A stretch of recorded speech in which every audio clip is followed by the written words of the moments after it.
Brilliance Audio presents Home Truths by Tina Seskis, performed by Stina Nielsen. As soon as she walked through the door, Alex noticed her. Nicely dressed blonde girls rarely made an appearance at the front desk of Finsbury Park Police Station in 1992.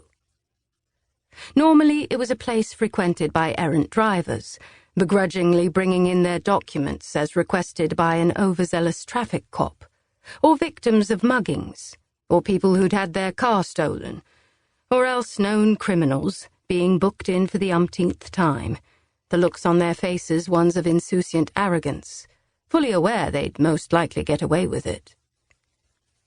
This girl was different. She had a softness about her, and yet it wasn't the softness of weakness. Alex could tell that much. It was something much more interesting. He'd been about to leave, as his shift was almost over, but he'd found he was happy to handle this inquiry. His first impression of her was one of intrigue. He'd never forget the feeling. "Hello? Yes? How can I help?" The girl looked embarrassed, and he tried to guess what it was she was about to say. She glanced over her shoulder, and a strand of her white blonde hair slipped across her cheekbone, half covering her left eye. She pushed it back with a barely conscious gesture, and he noticed there was a circular mark on her left ring finger, although her hands were bare. When she spoke, it was with a low American burr, which surprised him. He imagined she'd have a well-spoken English accent. "I want to report something," she said, "but it's a little, delicate." She didn't need to look over at the sullen youth dressed top to toe in sweatshirt material and waiting for his drug-dealing friend to let Alex know that it was something juicy. He tried to guess how old she was. He reckoned she was early 20s, yet she looked younger. "Okay. Do you want to wait there a moment?" Alex said. "I'll be with you shortly." When he said the word shortly, his mouth felt dry and his voice had a squeak to it that reminded him of when he was a teenager. He turned quickly so she couldn't see him blush and went to the back office, where he told his colleague Gillian that he was taking someone to one of the interview rooms, and would she mind the front desk. Gillian smirked, and he flushed. She wasn't one to talk, anyway. She was always flirting with the prisoners or sleeping with her colleagues.